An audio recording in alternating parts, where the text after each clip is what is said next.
Guys നമ്മുടെ സുൽജി ഇവിടെ പോകുന്നത് ബ്ലീച്ച് എന്ന് പറഞ്ഞ ജാപ്പനീസ് ആനിമി TV സീരീസിൻ്റെ സീസൺ 1 17ാമത്തെ എപ്പിസോഡാണ്. സോ ഗൈസ് ഇതിന് മുമ്പത്തെ എപ്പിസോഡ്സിൻ്റെ ഒന്ന് എക്സ്പ്ലനേഷൻ നിങ്ങൾ ഇതുവരെ കണ്ടിട്ടില്ലെങ്കിൽ ഞാൻ ഡിസ്ക്രിപ്ഷൻ ബോക്സിൽ പ്ലേലിസ്റ്റ് ലിങ്ക് കൊടുത്തിട്ടുണ്ട്. നിങ്ങളെല്ലാവരും ഒന്ന് ചെക്ക് ചെയ്ത് നോക്കുക. അതുപോലെ തന്നെ നമ്മുടെ ചാനൽ ആദ്യമായിട്ട് കാണുന്ന ഒരാളാണ് നിങ്ങളെങ്കിൽ ജസ്റ്റ് ഒന്ന് സബ്സ്ക്രൈബ് ചെയ്തേക്കുക. ഈ വീഡിയോ ലൈക്ക് ചെയ്താൽ നിൽക്കുക. അപ്പോൾ നമുക്ക് നേരെ എക്സ്പ്ലനേഷനിലേക്ക് പോകാം. തുടക്കം തന്നെ നമ്മുടെ റെഞ്ചി ആണെങ്കിൽ അവൻ്റെ സംബത്തുമായിട്ടുള്ള സബിമാറുവിനെ പുറത്തെടുക്കുന്നു. ഇത് കണ്ടിട്ട് നമ്മുടെ ഇച്ചിഗോ ഒന്നും ഞെട്ടുന്നുണ്ട്. പുറത്തിടുന്നതിന് ഉടനെ തന്നെ നമ്മുടെ ഇച്ചിഗോനെ ആണെങ്കിൽ സബിമാറു ഉപയോഗിച്ചിട്ട് അറ്റാക്ക് ചെയ്യുകയാണ്. നമ്മുടെ റെഞ്ചി അത്ര വലിയ മുറിവുണ്ടായതുകൊണ്ട് തന്നെ ഇനി ഇച്ചിഗോയ്ക്ക് ഫൈറ്റ് ചെയ്യാൻ പറ്റത്തില്ലെന്നും അതുപോലെ തന്നെ നമ്മുടെ റൂക്കിയോനോട് അവിടെ നിന്നെങ്കിലും എങ്ങനെയെങ്കിലും ഓടി രക്ഷപ്പെടാൻ വേണ്ടി പറയണമെന്ന് നമ്മുടെ ഇച്ചിഗോ വിചാരിക്കുന്നു.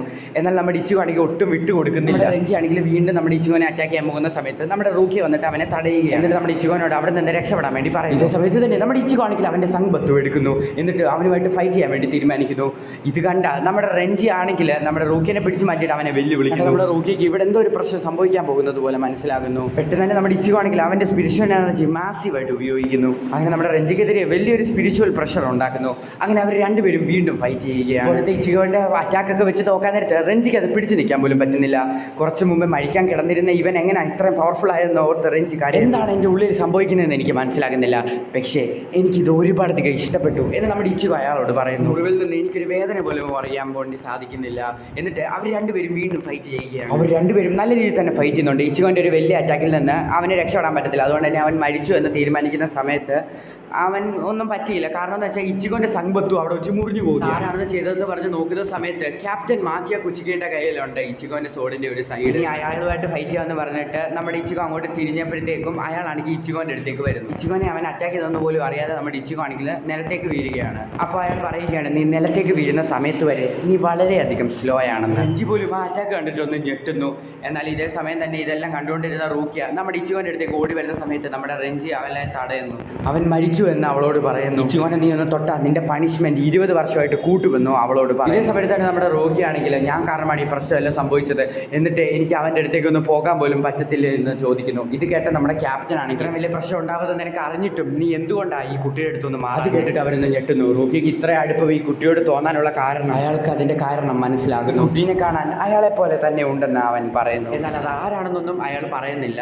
പെട്ടെന്ന് തന്നെ അവിടുന്ന് തിരിയുകയാണ് അയാൾ. ഇതേ സമയത്ത് തന്നെ നമ്മുടെ ഇച്ചിഗോ ആണെങ്കിൽ അയാളുടെ ഡ്രസ്സിൽ കയറി പിടിക്കുന്നു. ഇത് കണ്ടിട്ട് നമ്മുടെ റെഞ്ചിക്ക് ഇവൻ മരിച്ചില്ലായിരുന്നു എന്ന് ആലോചിച്ച് നിന്നിട്ട് കൈയെടുക്കാൻ വേണ്ടി നമ്മുടെ ഇച്ചിഗോനോട് അയാൾ പറയുന്നു. പക്ഷെ അത് നമ്മുടെ ഇച്ചിഗോ സമ്മതിക്കുന്നില്ല. നീ കൈയെടുത്തില്ലെങ്കിൽ നിന്റെ കൈ ഞാൻ വെട്ടിക്കളയുമെന്ന് ആ ക്യാപ്റ്റൻ പറയുന്നു. അത് കണ്ട നമ്മുടെ റൂക്കിയ ഇച്ചിഗോന്റെ കൈ അവിടെ നിന്ന് തട്ടി മാറ്റുകയാണ്. എന്ത് പറ്റിയ റൂക്കിയാന്ന് നമ്മുടെ ഇച്ചിഗോ ചോദിച്ചപ്പോൾ നീ വെറും ഒരു മനുഷ്യൻ മാത്രമാണ്, എന്നിട്ട് നീ എന്ത് ധൈര്യത്തിലാണ് എൻ്റെ ബ്രദറിനെ തൊട്ടതെന്ന് അവൻ ചോദിക്കും. ഇച്ചിഗോ അത് കേട്ടിട്ട് നല്ല രീതിയിൽ തന്നെ ഞെട്ടുന്നു. നമുക്ക് എത്രയും വേഗം ഇവിടുന്ന് സോൾ സൊസൈറ്റിയിലേക്ക് പോകാമെന്നും അതുമാത്രമല്ല എനിക്ക് വിധിച്ചിട്ടുള്ള ശിക്ഷ അത് ഞാൻ ഏറ്റോളാമെന്നും അവൾ പറയും. അവളോട് പോകരുതെന്ന് നമ്മുടെ ഇച്ചിഗോ പറഞ്ഞ സമയത്താണെങ്കിൽ നമ്മുടെ റെഞ്ചി മിണ്ടാതെ അവിടെ കിടന്ന ചാവടാന്ന് പറഞ്ഞിട്ട് അവൻ്റെ തലയെ ചവിട്ടുകയാണ്. സമയത്ത് നമ്മുടെ റൂക്കി അവൻ്റെ മേൽ ഫിനിഷിംഗ് ബ്ലോ യൂസ് ചെയ്യരുതെന്നും കുറച്ച് നേരം കഴിയുമ്പോൾ അവൻ തന്നെ അവിടെ കിടന്ന് മരിച്ചോളുമെന്നും പറയുകയാണ്. റൂക്കി നിനക്ക് എന്താണ് ശരിക്കും പറ്റിയെന്ന് നമ്മുടെ ഇച്ചിഗോ ചോദിച്ച സമയത്ത് റൂക്കി പറയുകയാണ്, നീ ഇനി മിണ്ടരുതെന്നും ഇനി ഒരിക്കലും നീ എൻ്റെ പുറകെ വരരുതെന്നും അത് ഞാൻ നിന്നെ ഒട്ടും ഞാൻ ക്ഷമിക്കത്തില്ലെന്നും പറഞ്ഞിട്ട് നമ്മുടെ റൂക്കി അവിടെ നിന്ന് നടന്നു പോവുകയാണ്. ഇച്ചിഗോനെ നോക്കി കരഞ്ഞുകൊണ്ടാണ് ഇവൾ ഈ കാര്യങ്ങളെല്ലാം പറയുന്നത്. റൂക്കി അങ്ങനെ പറയുന്നത് കൊണ്ട് തന്നെ നമ്മുടെ ക്യാപ്റ്റൻ ആണെങ്കിൽ ഫിനിഷിംഗ് ബ്ലോ ഉപയോഗിക്കുന്നില്ല. നമ്മുടെ ഇച്ചിഗോൻ്റെ ദേഹത്ത് നല്ല രീതിയിൽ തന്നെയുള്ള അറ്റാക്ക് ചെയ്തതുകൊണ്ട് തന്നെ നമ്മുടെ ഇച്ചിഗോ ഒരു അരമണിക്കൂറുള്ളിൽ മരിച്ചിരിക്കുമെന്നും ആ ക്യാപ്റ്റൻ പറഞ്ഞാൽ ഇവൻ അതിൽ നിന്ന് രക്ഷപ്പെട്ടാൽ തന്നെ ഇവൻ്റെ സ്പിരിച്വൽ എനർജി ഇവന് നഷ്ടപ്പെടുമെന്നും ക്യാപ്റ്റൻ പറയും. റെഞ്ചി ആണെങ്കിൽ അവർക്ക് സോൾ സൊസൈറ്റിയിലേക്ക് പോകാൻ വേണ്ടിയുള്ള പോർട്ടൽ ഓപ്പൺ ചെയ്യുകയും ശേഷം അവർ 3 പേരും ആ സോൾ സൊസൈറ്റിയിലെ പോർട്ടൽ തുറന്നതുകൊണ്ട് തന്നെ അതിൻ്റെ അതിലേക്ക് കയറി സോൾ സൊസൈറ്റിയിലേക്ക് പോവുകയാണ്. അവിടെ അങ്ങനെ പോകുന്ന വഴിക്ക് തന്നെ നമ്മുടെ റൂക്കി ആണെങ്കിൽ അവനെ അവസാനമായിട്ടൊന്ന് തിരിഞ്ഞു നോക്കുന്നു. ഈ തവണ റൂക്കി എന്നെ പ്രൊട്ടക്ട് ചെയ്തതെന്നുള്ള കാര്യം നമ്മുടെ ഇച്ചിഗോയ്ക്ക് മനസ്സിലാകുന്നു. അങ്ങനെ മഴയിൽ അനങ്ങാൻ പോലും കഴിയാതെ രക്തത്തിൽ കുളിച്ചിരിക്കുന്ന നമ്മുടെ ഇച്ചിഗോൻ്റെ അടുത്തേക്ക് ഒരാൾ കടന്നു വരുന്നു. അത് നമ്മുടെ ഉരഹരയായിരുന്നു. അങ്ങനെ ഇവിടെ എന്താണ് സംഭവിക്കുന്നതെന്ന് മനസ്സിലാകുന്നത് നമ്മുടെ ഇച്ചിഗോ ഉറക്കത്തിൽ നിന്ന് എഴുന്നേൽക്കുകയാണ്. നോക്കുന്ന സമയത്ത് തന്നെ മുന്നിലാണെങ്കിൽ ടെസായി ഉണ്ട്. അങ്ങനെ നമ്മുടെ ഇച്ചിഗോ എഴുന്നേറ്റ് നിന്ന് നമ്മുടെ ടെസായി ഉരഹരയെ അറിയിക്കുന്നു. നമ്മുടെ ഇച്ചിഗോ ആണെങ്കിലോ ടെസായിനെ അടിച്ചു മാറ്റുന്നു. അങ്ങനെ നമ്മുടെ ഇച്ചിഗോയ്ക്ക് മനസ്സിലാക്കുന്നു താൻ മരിച്ചിട്ടില്ലെന്നുള്ള ഒരു കാര്യം. മാത്രമല്ല ഞാനിപ്പോൾ എവിടെയാണെന്നുള്ള കാര്യവും നമ്മുടെ ഇച്ചിഗോ ആലോചിക്കുന്നു. എന്നാൽ ഇതേ സമയം തന്നെ നമ്മുടെ ഉരഹര അങ്ങോട്ട് വരികയും എൻ്റെ മുറിവ് ഇതുവരെ ഉണങ്ങിയിട്ടില്ല, അതുകൊണ്ട് തന്നെ നീ അനങ്ങാതെ റെസ്റ്റ് എടുക്കാൻ വേണ്ടി പറയുന്നു. ഉരഹരയുടെ വീടാണെന്നും എന്നെ സഹായിച്ചത് ഉരഹരയാണെന്നും നമ്മുടെ ഇച്ചിഗോയ്ക്ക് മനസ്സിലാക്കുന്നു. പെട്ടെന്ന് തന്നെ നമ്മുടെ ഇച്ചിഗോ ചോദിക്കുന്നു ഇഷിതയ്ക്ക് എങ്ങനെ ഉണ്ടെന്ന്. അവന് കുഴപ്പമൊന്നുമില്ലെന്ന് ഉരഹര പറയുന്നു. അതുമാത്രമല്ല അവന് ഒത്തിരി മുറിവുകൾ സംഭവിച്ചെങ്കിൽ പോലും അവൻ പറഞ്ഞത് ഇച്ചിഗോനെ രക്ഷിക്കാനെന്നാണ്. കാരണം ആ സോൾ റിപ്പറിനെ തോൽപ്പിക്കാൻ പറ്റിയ വ്യക്തി അത് ഇച്ചിഗോ മാത്രമാണെന്ന് അവൻ പറയുന്നു. റൂക്കി സോൾ സൊസൈറ്റിയിലോട്ട് പോയതുകൊണ്ട് തന്നെയല്ല എനിക്കിനി ഒരിക്കലും അവളെ തിരിച്ചു കൊണ്ടുവരാൻ പറ്റത്തില്ലെന്ന് നമ്മുടെ ഇച്ചിഗോ പറയും. എന്നാൽ ഇത് കേട്ട് നമ്മുടെ ഉരഹര പറയുകയാണ്, അതിനൊരു വഴിയുണ്ടെന്ന്. അത് കേട്ട് നമ്മുടെ ഇച്ചിഗോ ഉരഹരനോട് ചോദിക്കുകയാണ്, എന്താണ് ആ വഴി, പെട്ടെന്ന് പറ. ആ വഴി ഞാൻ പറഞ്ഞു തരാം, പക്ഷെ അതിന് മേലെ എനിക്കൊരു ചെറിയ കണ്ടീഷനുണ്ട് നിന്നോട്. അതെന്താണെന്ന് നമ്മുടെ ഇച്ചിഗോ ഉരഹരനോട് ചോദിക്കുന്ന സമയത്ത്, എന്താണ് നമ്മുടെ ഇച്ചിഗോ ചോദിച്ച സമയത്ത് നമ്മുടെ ഉരഹര പറയുകയാണ്, വരാൻ പോകുന്ന 10 ദിവസം ഞാൻ നിന്നെ ട്രെയിനിങ് കേട്ടിട്ട് ദേഷ്യമെന്ന് നമ്മുടെ ഇച്ചിഗോ പറയുകയാണ്, അതിനൊന്നും സമയമില്ല, നമ്മുടെ റൂക്കി ആണെങ്കിൽ എപ്പോൾ വേണേലും കൊല്ലപ്പെടും. നമ്മുടെ ഉരഹരയാണെങ്കിൽ നമ്മുടെ ഇച്ചിഗോനെ അവൻ്റെ സ്റ്റിക്ക് യൂസ് ചെയ്തിട്ട് തറയിലേക്ക് കിടത്തുന്നു. എന്നിട്ട് പറയുകയാണ്, ഇപ്പം നീ വളരെയധികം വീക്കായിട്ടുള്ള ഒരു പേഴ്സൺ ആണ്, അതുകൊണ്ട് തന്നെ നീ അവിടെ പോയി നീ ഉറപ്പായിട്ടും മരിക്കും.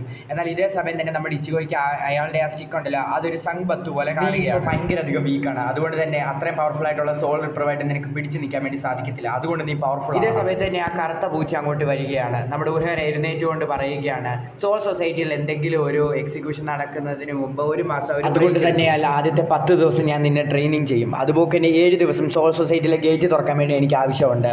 അത് കഴിഞ്ഞിട്ട് കാര്യങ്ങളൊക്കെ നടത്താൻ വേണ്ടി നമുക്കൊരു 13 ദിവസവും. ഇതേ സമയത്ത് തന്നെ എനിക്ക് 10 ദിവസം കൊണ്ട് തന്നെ സ്ട്രോങ് ആകാൻ പറ്റുമോ എന്ന് നമ്മുടെ ഇച്ചിഗോ ഉരഹരയോട് ചോദിക്കുന്നു. ഇതേ സമയം തന്നെ നമ്മുടെ ഉരഹര പറയുകയാണ്, നിനക്ക് റൂക്കിയെ രക്ഷിക്കണമെന്നുള്ള ഇതുണ്ടെങ്കിൽ നിനക്ക് ഉറപ്പായിട്ടും സാധിക്കുമെന്ന്. സോ അങ്ങനെ നമ്മുടെ ഇച്ചിഗോ ആണെങ്കിൽ ആ ട്രെയിനിങ്ങിന് വേണ്ടി റെഡിയാകുന്നു. സോ ഗൈസ്, അവിടെ വെച്ച് ബ്ലീച്ച് എന്ന് പറഞ്ഞ ജാപ്പനീസ് ആനിമി TV സീരീസിൻ്റെ സീസൺ 1 അതിലെ 17ാമത്തെ എപ്പിസോഡ് അവസാനിക്കുന്നു.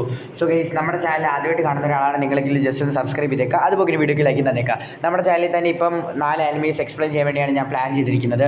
ഒന്ന് സോളോ ലെവലിങ്, ഒന്ന് സ്പൈ എക്സ് ഫാമിലി, അതുപോലെ തന്നെ ഇപ്പം ബ്ലീച്ച്, അതുപോലെ തന്നെ സാക്കുമോട്ടോ ഡേയ്സ്. ഇത്ര ആനിമീസാണ് ഞാനിപ്പം എക്സ്പ്ലെയിൻ ചെയ്തുകൊണ്ടിരിക്കുന്നത്. സോ ഗൈസ്, എൻ്റെ ചാനലത്തിൽ ഞാൻ എക്സ്പ്ലെയിൻ ചെയ്തുകൊണ്ടിരുന്ന മാങ്ങ എക്സ്പ്ലനേഷൻ ഒക്കെ സ്റ്റോപ്പ് ചെയ്തിട്ടുണ്ട്. ഇനി ഫുള്ളി ആനിമീസ് മാത്രമായിരിക്കും ഞാൻ എക്സ്പ്ലെയിൻ ചെയ്യുന്നത്. മാങ്ങ എക്സ്പ്ലനേഷൻ ഒക്കെ ചെയ്യാൻ വേണ്ടി ഞാൻ സെക്കൻഡ് ചാനൽ തുടങ്ങുന്നതായിരിക്കും. സോ ഗൈസ്, അടുത്തൊരു എപ്പിസോഡ് വരുന്നവരിക്കും പൻകായ്.